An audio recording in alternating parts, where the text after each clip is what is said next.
Seringkali orang ketika berbicara haji hanya dianggap sekedar mengembangkan spiritual, kegiatan spiritual.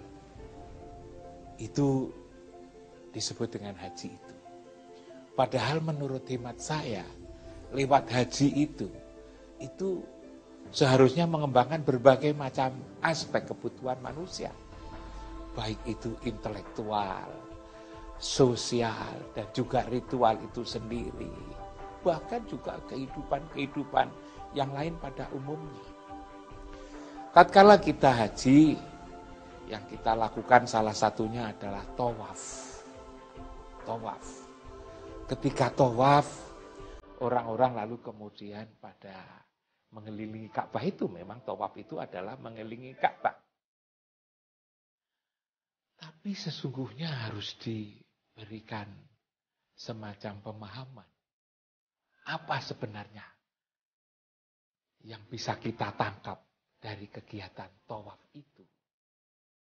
Menurut hemat saya, siapapun yang melakukan tawaf, itu akan diingatkan oleh 4 orang pilihan Allah yang mulia, yang sangat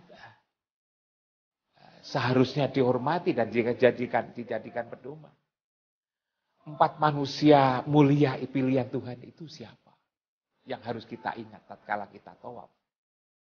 Adalah Ibrahim, adalah Ismail, adalah Hajar, dan Muhammad sendiri. 4 manusia mulia inilah sesungguhnya tatkala kita pulang dari haji harus menjadikan pedoman dan anutan terhadap apa yang mereka lakukan itu.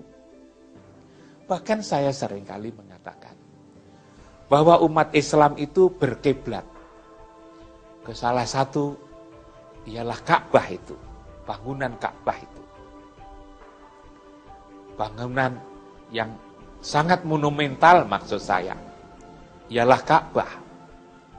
Tatkala kita mendengar kata Ka'bah, maka yang teringat bagi orang yang tidak pergi ke Mekah adalah Ka'bah adalah kiblat. Tapi harus kita lihat bahwa kiblat umat Islam yang Ka'bah itu dalam hal apa? Ternyata sederhana. Ialah hanya ketika kita sholat dan ketika kita itu meninggal. Sholat harus menghadap Ka'bah, meninggal kita dihadapkan ke Ka'bah. Kalau ditanya kiblatmu mana? Kiblat saya adalah Ka'bah. Dalam hal apa? Dalam hal sholat dan mati. Tetapi umat Islam ternyata dalam kehidupan selain itu, selain sholat dan mati, kiblatnya bermacam-macam. Ekonomi kiblat kita ini Cina. Umat Islam kiblatnya Cina. Ilmu pengetahuan kiblatnya adalah Amerika, Eropa dan Australia. Pendidikan kiblat kita adalah Amerika. Teknologi kiblat kita ini adalah Jepang dan Jerman. Hukum kiblat kita itu adalah Belanda. Karena itu umat Islam ini ternyata memang berkiblat bermacam-macam. Coba kita renungkan ketika kita haji, bahwa dengan haji itu seharusnya menuntun kita agar berkiblat kepada Ka'bah saja. Yang dimana di Ka'bah itu ada 4 manusia mulia itu. Ialah Ibrahim, ialah Ismail, ialah Hajar, dan adalah Muhammad. Maka umat Islam akan luar biasa. Dalam hal kepemimpinan, dalam hal manajemen, dalam hal ngurus manusia. Maka kita berkiblat mengikuti cara Ibrahim. Ketika bagaimana tanggung jawab kepada generasi penerus, kita berkiblat meniru yang namanya Hajar. Tatkala bagaimana kita patuh kepada Allah dan orang tua, maka kita berkiblat kepada Ismail. Muhammad lebih komplit lagi dalam hal ekonomi, dalam hal pendidikan, dalam hal politik, dalam kenegaraan, dalam hal diplomasi, berbagai macam, dan seterusnya. Itu Nabi Muhammad. Orang tidak mengira bahwa Nabi Muhammad telah mengembangkan ekonomi secara canggih. Beliau pernah membuka lahan di Khaybar. Tatkala kita bicara Khaybar adalah bicara pertanian. Nabi Muhammad mengembangkan itu. Padahal Khaybar itu begitu jauh. Tidak kurang dari 300 km dari Madinah. Coba Nabi Muhammad memberikan teladan itu. Maksud saya, dengan berhaji, maka kita akan mendapatkan berbagai macam pengetahuan itu yang terkait dengan ekonomi, pendidikan, kenegaraan, ilmu pengetahuan, manajemen, ketaatan pada Allah dan orang tua komplit. Manakala umat Islam yang Indonesia yang setiap tahun 200.000 lalu pulang ada kesadaran dalam hidupnya setelah mereka itu tawaf mengelilingi Ka'bah paling tidak itu 7 kali. 1 kali ketika tawaf pertama kali umroh, lalu kemudian ifadah, lalu kemudian tawaf yang terakhir.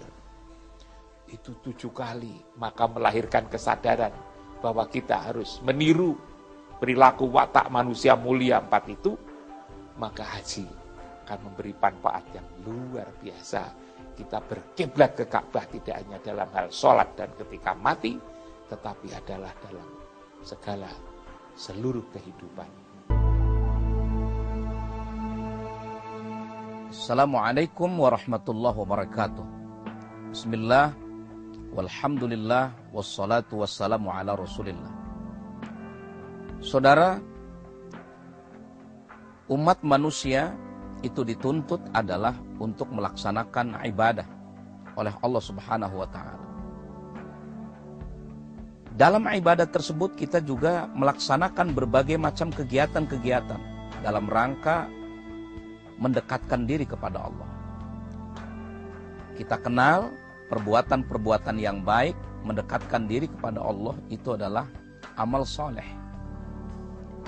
Tetapi tentunya amal soleh ini saja tidak cukup kalau seandainya tidak ditunjang dengan yang lain-lain.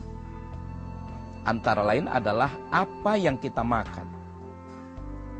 Ini kita bisa ambil satu ayat dalam surat Al-Mu'minun ayat 51. A'udzubillahi minasyaitonir rajim. Ya ayyuhar rusulu kulu minat thayyibati wa'malu shaliha.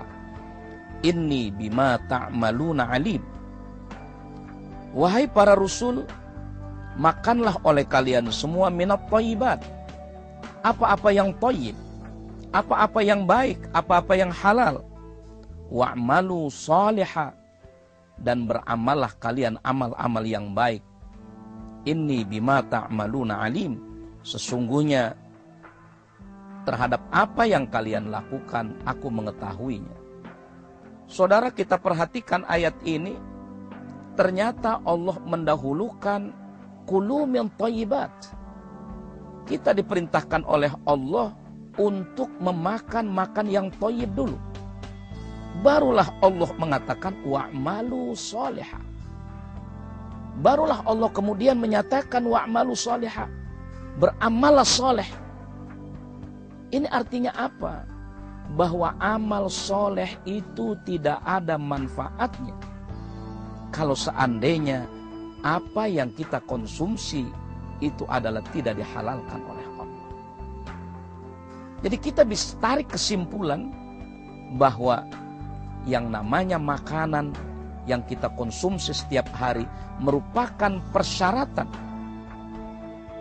kalau seandainya amal soleh itu ingin diterima oleh Allah. Mudah-mudahan kita dalam kehidupan sehari ini bukan hanya beramal soleh, tetapi kita juga harus selektif di dalam mencari makanan-makanan yang baik. Demikian, kurang lebihnya mohon maaf. Wassalamualaikum warahmatullahi wabarakatuh.